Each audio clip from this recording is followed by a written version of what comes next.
ceremony mingles the demons of humanity's oldest fears with elements of a young religion. The result is a faith filled with the spirits of good and evil and tinged with magic.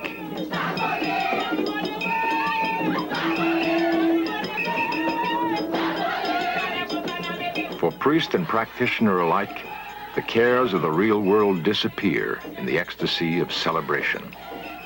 They transport themselves into a domain rich in legend, dark curses, and mystery.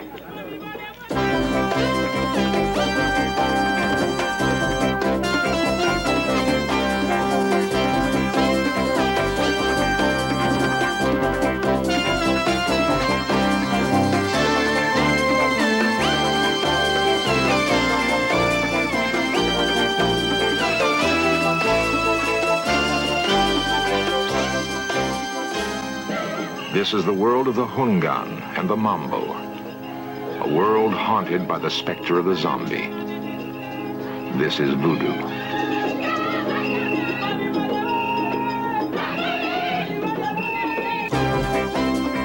This series presents information based in part on theory and conjecture.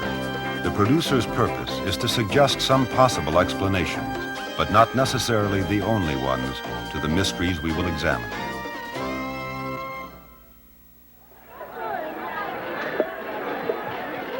When Christopher Columbus anchored off the tip of Haiti in 1492, the island was proclaimed the land that possessed everything in the world a man can want.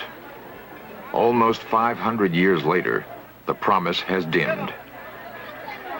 French colonizers plundered Haiti, using slaves to wrench sugar and coffee from the soil. Today, for all its richness, the descendants of slaves live in the poorest country of the Americas. The second oldest republic in the Western Hemisphere, Haiti is the only nation ever to leap from slavery to sovereignty in one bloody step.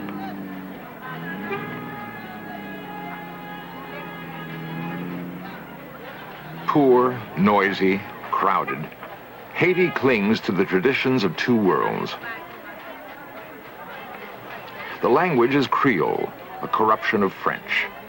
Officially, it has accepted as its religion Catholicism. Almost 95% of the people of Haiti are Catholic. Unofficially, they follow the Hungan of Voodoo. His name is Papa Jouy. By birthright and practice, he is a Voodoo priest, reportedly one of the most powerful in Haiti.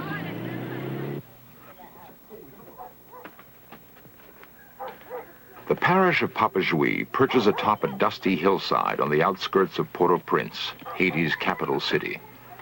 No electric lines feed the houses, no pavement covers the roads, no plumbing carries in fresh water or drains the wastes. In two crude temples atop a small cliff, Voodoo thrives.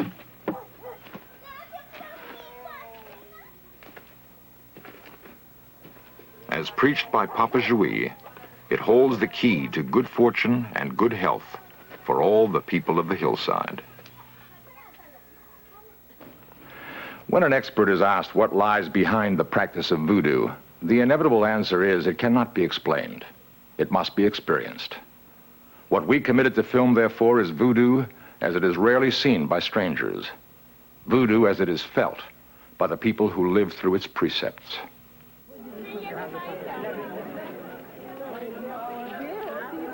The time is early evening. No formal announcement of a voodoo ceremony has been made. But the activity on the hilltop has attracted dozens of people. The signal that the festivities will soon begin is the drawing of the veve, intricate patterns outlined on the floor in a white sand-like substance. The mark of a veve, however complicated its pattern, is the mirror image created by each design.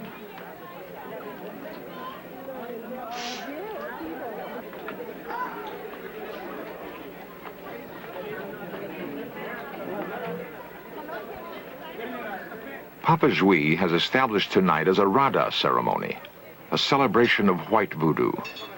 The drums are set to call forth a galaxy of smiling, optimistic spirits who bring with them good luck and good tidings. It is believed that the measure of a priest is his ability to summon the spirits. So Papa Jouy takes extraordinary care to design the proper atmosphere. The drums are believed to have junto, a divine spirit. The veve are drawn in honor of the life force inside the drums.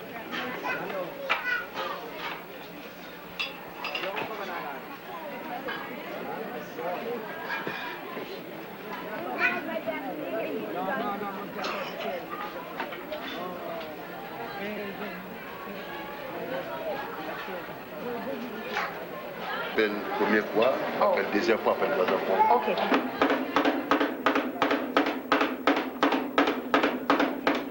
Each drum has a unique pitch and rhythm it keeps.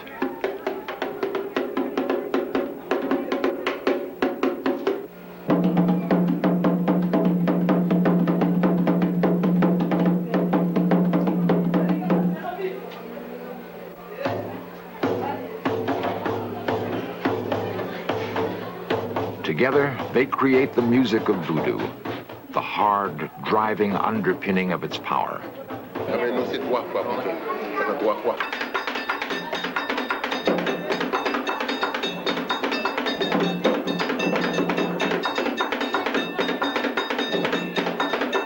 In the Rada, the white ceremony, all is joyous, and the children are allowed to participate.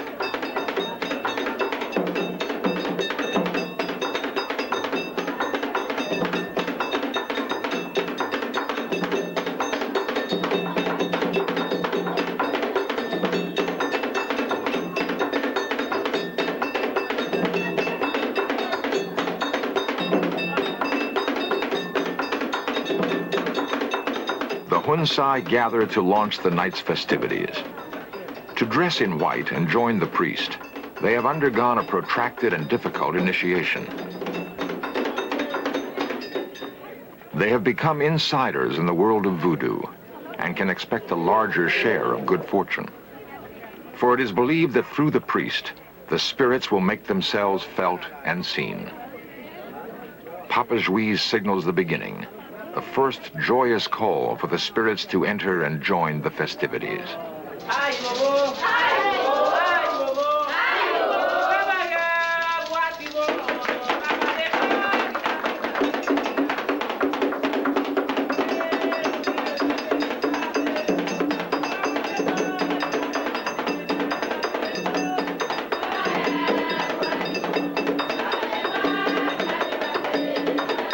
From the cadence of the drums comes a moving force that burrows into the human psyche.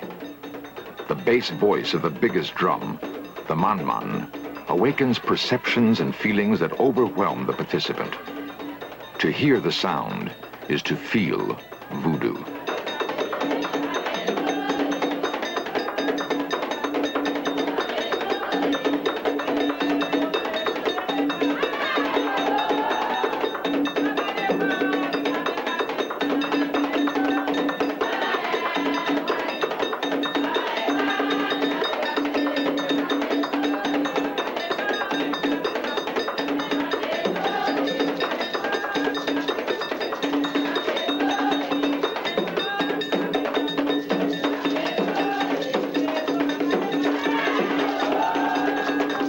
Surrounded by the ritual movement, the music, the singing, there comes a release from the hardships of life.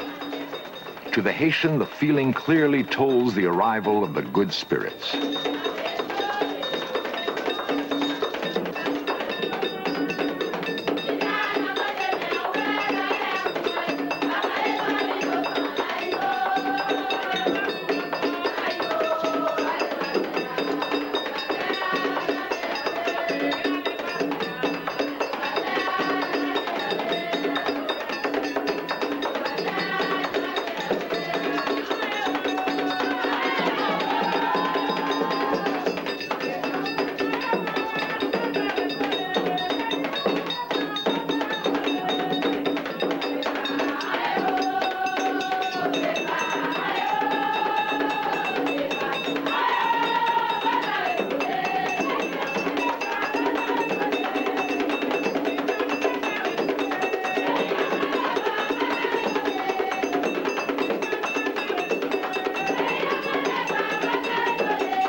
There is no time limit. For as long as Papa Jui decrees, the Hunsai will dance, the drums will speak, and the spirits will enter the sanctuary. One symbol of success will be a possession. The instant when a spirit will enter the body of a Hunsai and take over complete control.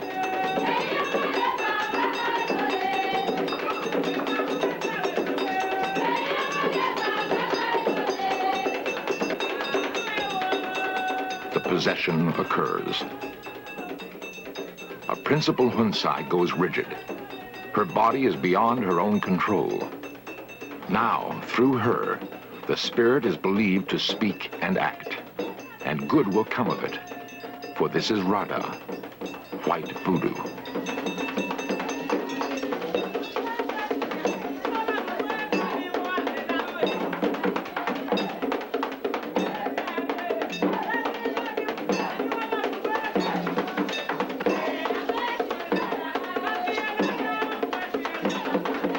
They believe that the only possible harm that can come is that the spirit will vacate the body of the possessed and take with it the body's soul, leaving behind a zombie. Tonight, that will not happen. Tonight is Rada. Tomorrow night is Petro, the red ceremony, the celebration of the angry spirits, when anything can happen.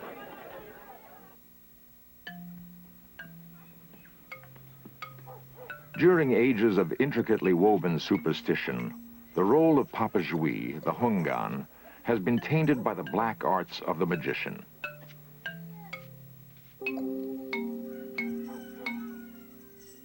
How else can he be trusted to deal with the spirits that will be unleashed tonight in the Petro ceremony, the calling forth of angry spirits? He is not a sorcerer, but a priest, as was his father. Through study and purification, he has achieved an exalted role among his people. Each day, he is called on to produce cures and spells. He banishes demons and applies curses to wrongdoers. It seems a difficult task for so common appearing a man. His sanctuary holds the peculiar blend of elements that have become voodoo. Catholicism has been adapted to the warp of African magic. A roll call of saints mingles in a liturgy filled with the likes of Baron Samedi, overlord of the dead. In the innermost stronghold of the Petro sanctuary, the walls bear dire threats.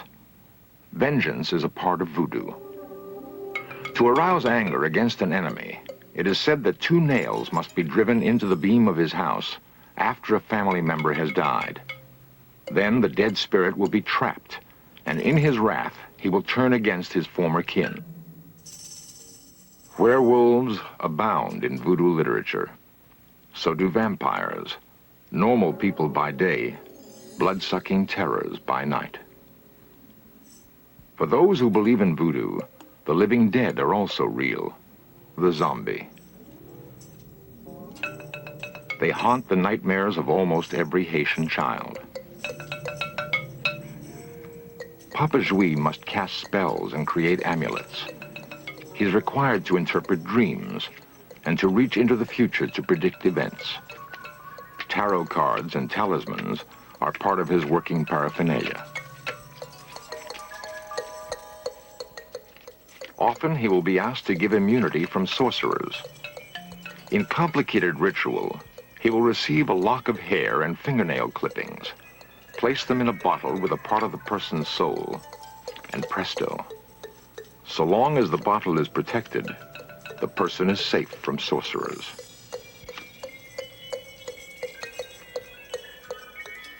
Soon, he will be ready to begin the Petro ceremony. It is crucial that all goes well, for the anger that might be set afoot is awesome. Spirits with malicious natures must be appeased. If they are not, the consequences, he believes, are dire to all who take part in the service. Occasionally, the In Search Of camera ventures into a world where few have been privileged to travel. The Petro ceremony is one. Such a place is not for the timid. Sacrifice is part of the firmament. So is fire, so is possession. It is a ceremony tainted by blood and enveloped by noise. The coming of darkness signals the first greeting to the vengeful spirits of Petro. There will soon be dangers set loose by the very acts Papa Jouy decrees.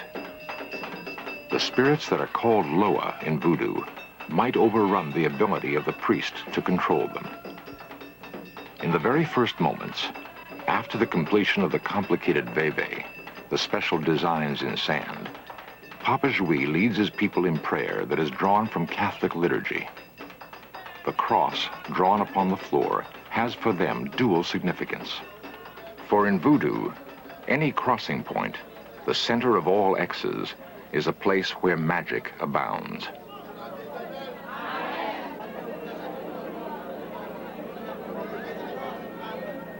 There exists a great gulf between the people and the spirits which they try to appease. The ceremony provides a bridge between the two worlds.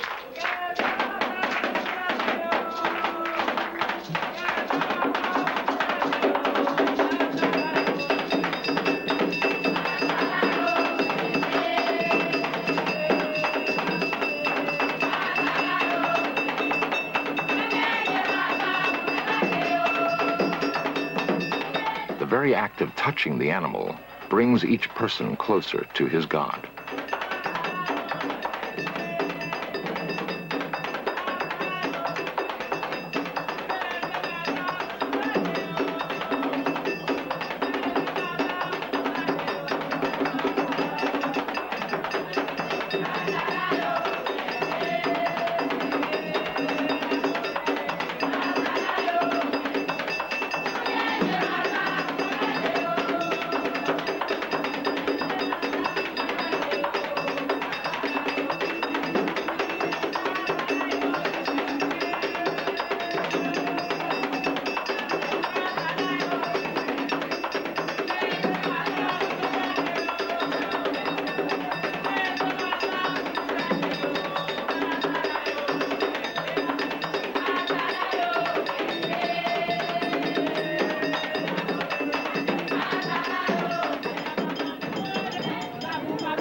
In the ultimate moments of the Petro, when the Loa, the spirits, are said to invest themselves in the bodies of believers, there will still be no actual contact.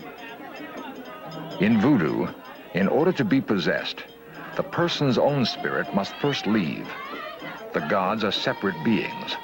A god and a person cannot occupy the same space at the same time.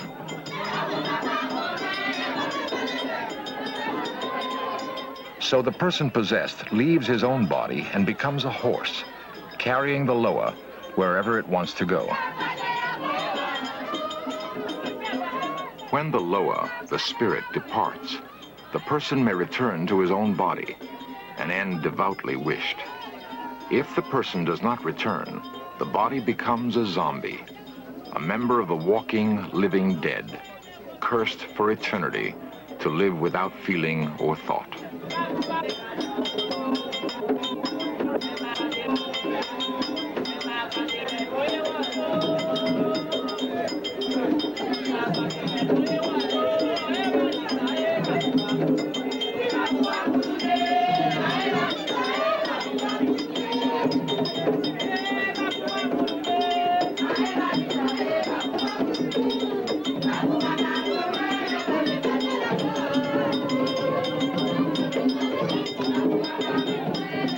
Legba, the spirit who makes communication possible with the other gods, is present.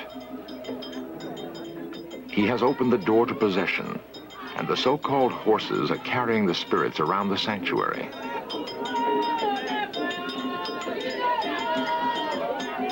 The possessed will remember nothing of what has occurred.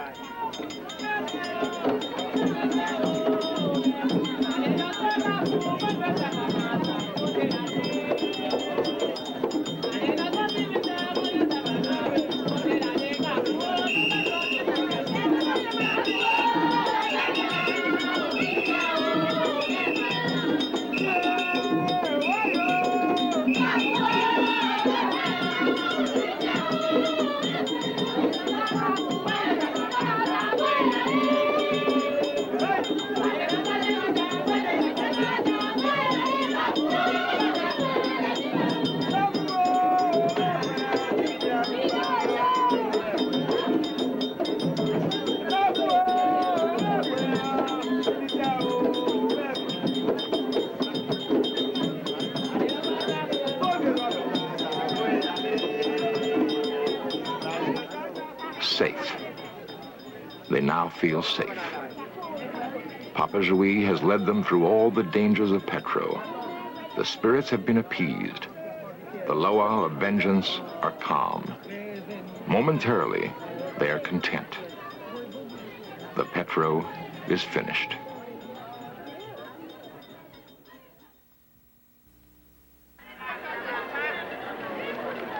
The crowded, noisy, ragged world of Haiti breeds the demons of voodoo. But there are those who contend that the spirits that are set loose in the Rada and Petro are the very center of an ennobling religion. Maya Dern, author of The Divine Horseman, has put it this way: possession by the spirits is a reminder that man is of divine origin and heir to an uncounted multitude of hearts and minds. That at the root of the universe, the principles of cosmic good endure. That even under his torn shirt, his hunger, the failures of his wit, and the errors of his heart, his very blood harbors monumental spirits. Perhaps this is why voodoo holds sway on the hearts and minds of Haiti.